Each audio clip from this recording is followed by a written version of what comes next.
Bonjour et bienvenue sur mon jardin dans les Landes. Alors dans cette vidéo je vais vous montrer comment j'ai semé les graines de tomates pour la saison 2023. Mais avant ça je voudrais vous parler de ce livre qui s'appelle Mais qui grignote mon potager. Alors c'est une traduction, hein. C'est un livre dont les deux auteurs sont Fiona Kiss et Andrea Steiner. C'est aux éditions Larousse. C'est mon livre de chevet en ce moment. J'en suis à la page des fourmis. C'est pas forcément le meilleur exemple parce que les fourmis sont pas vraiment des parasites.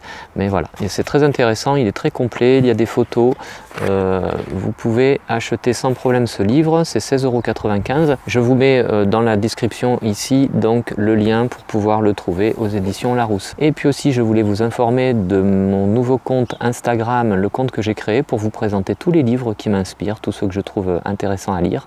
Et ce compte s'appelle Book Jardinsta. Je vous mets aussi dans la description et vous le voyez apparaître ici.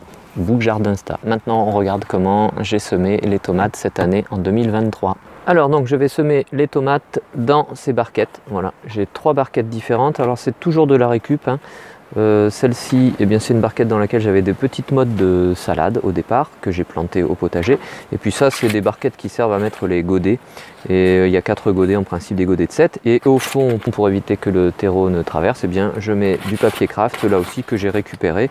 Il va se désagréger petit à petit dans le courant de la culture. Voilà, j'ai pas trop nettoyé ici. Alors ça je l'ai nettoyé, mais pas ça.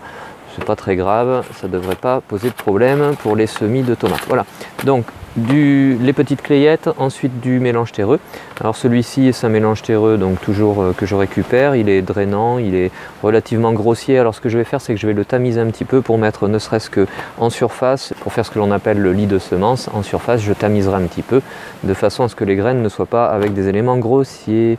Voilà, et puis bien entendu, il faut la semence, il faut les graines. Alors ici, c'est pas très propre, mais là, ce sont des graines que j'ai récupérées l'année dernière. C'est de la cœur de bœuf de l'année 2022. Ici, j'ai ce que j'appelle de la grosse landaise. En fait, c'est une tomate que m'avait donné un collègue jardinier et que chaque année, je refais repousser. Et donc, ça doit faire une dizaine d'années que j'ai ce genre de tomate-là. Et j'en récolte tous les ans des graines. Donc ça, c'est pour l'année 2022. Et puis, ce que je ferai pour m'assurer aussi quelque chose, si éventuellement j'avais des soucis là, c'est que je vais prendre de la tomate cœur de bœuf du commerce et qui date là, je peux semer jusqu'en 2025, donc il n'y a pas de souci, j'aurai aussi des résultats. Donc maintenant je passe au semis. Pour semer, alors je vais mettre du terreau grossier dans le fond de la barquette, voilà, comme ça. La raison pour laquelle je fais 3 barquettes, c'est parce que en fait si je pourrais ne faire qu'une barquette un peu plus grande et semer différents rayons comme ça de tomates différentes.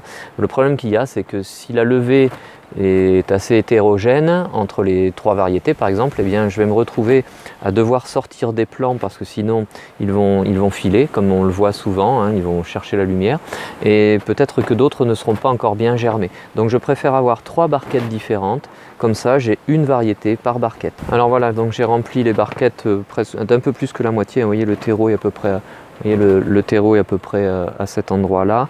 Je vais rajouter dessus juste un petit lit de semences fin pour éviter que la graine ne soit en contact d'éléments trop grossiers comme les morceaux d'écorce qu'on peut voir ici.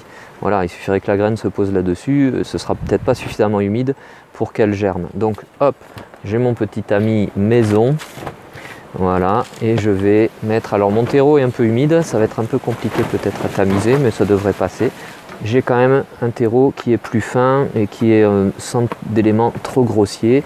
Je vais le tasser un petit peu avec ma planchette de façon à avoir un lit de semences qui soit relativement plan et pour voir bien où je mettrai aussi les graines. Et là j'ai 3 lits de semences qui sont aptes à accueillir mes graines de tomates. Et donc mes graines de tomates, alors je vais commencer donc par la landaise. Alors les graines, je les ai conservées au frigo dans ces petits sachets qui sont hermétiques, donc au sec et au froid. Et vous voyez, cette étiquette va pouvoir me servir pour le semis. Alors je ne note pas la date, je me le noterai sur mon petit agenda. Je vais déjà mettre ça comme ça. Et puis pour le semis, je vais faire un semis à la volée. Je vais prendre les graines dans mes mains. Voilà. Peut-être que je ne vais pas tout semer malgré tout. Et là, je disperse les graines, à peu près une graine tous les centimètres.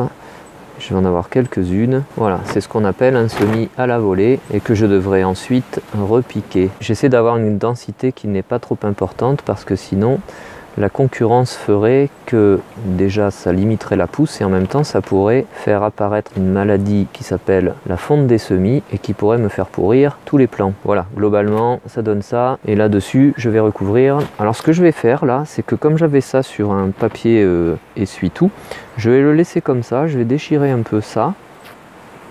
Voilà, je vais pas m'embêter comme tout est collé là, ça a séché. Je verrai bien, d'ailleurs je pense que ça poussera, il n'y a pas trop de soucis. Je vais faire comme ça et normalement les graines pousseront, je vais mettre du terreau dessus bien entendu, et les graines devraient pousser, même si là elles sont serrées. On va voir, c'est un petit test, on verra bien, sur la clayette blanche. Et là c'est de la cœur de bœuf. C'est pour ça que je vais semer aussi cette cœur de bœuf, parce que comme ça me fait une sécurité au cas où celle-ci ne germe pas. Alors là je peux même semer, vous voyez, quand on a un sachet comme ça, qu'on veut faire un semis à la volée, on peut semer comme ça. Je peux presque faire des lignes. Voilà, il faut avoir un petit peu de dextérité. Voilà. Et là, je peux faire quelques lignes. Voilà, j'ai une petite trentaine de graines. Hein, je dois avoir 25 ou 30 graines. Là, ce que je peux faire, c'est qu'il y en a ici une qui est serrée. Voilà, ici aussi, je la desserre un peu. Et ça suffira parce que je ne veux pas produire non plus beaucoup de plants de tomates. Hein. Déjà, là, j'en ai 2 fois trop hein, par rapport à mon besoin. Mais je me laisse une certaine sécurité parce qu'on parle aussi de pourcentage de réussite. Donc là, avec des graines qui datent de l'année dernière, qui sont de ma propre production et conservées comme je les ai conservées, moi je garantis pas 100% de capacité de germination. Voilà. Maintenant, je passe encore un petit coup de tamis pour pouvoir mettre du mélange terreux fin pour recouvrir les graines. Voilà. Et je recouvre ça. Voilà, les graines sont recouvertes. Je fais maintenant un petit tassement parce que comme ça, le terreau est bien positionné autour des graines. Elles sont enrobées de terreau, ça va les maintenir humides et donc ramollir ce que l'on appelle les téguments, c'est-à-dire l'enveloppe externe de la graine. Et quand elle sera ramollie, elle permettra aux germes de sortir. Maintenant, il me reste 2 choses à faire. La première, c'est d'arroser. Ce que je vais faire, c'est que parfois j'arrose en pluie par le dessus avec une pomme d'arrosage fine. Mais là, je vais faire simplement les mettre à imbiber. En fait, je vous montre comment. Et donc ici, je mets simplement à tremper les petites barquettes dans l'eau, comme ça. Et l'eau, par capillarité, va remonter dans le terreau. Voilà, on appelle ça de l'imbibition. Ça va remonter tranquillement dans le terreau, ça va maintenir humide, déjà le terreau est déjà bien humide, mais ça va maintenir une certaine humidité. Je vais le laisser une dizaine de minutes à peu près bien trempé comme ça évite quand on arrose, alors pour les graines fines notamment, si on arrose par le dessus, on risque de les faire bouger par rapport au semis. Là, ça ne va plus bouger, ça va bien s'humidifier. Et puis la dernière opération, c'est que je mettrai tout ça à l'intérieur de la maison, parce que la serre ici n'est pas chauffée, je vais mettre ça à une température de 18-20 degrés, ça va germer en une semaine et on verra ça après. Si cette vidéo vous a plu, n'hésitez pas à liker comme d'habitude en mettant un petit pouce bleu vers le haut. Si ce n'est pas déjà le cas, vous pouvez vous abonner. N'oubliez pas de cliquer sur la cloche des notifications pour recevoir les prochaines vidéos que je vais publier. Et puis n'oubliez pas, Book Jardin Sta sur Instagram. Au revoir.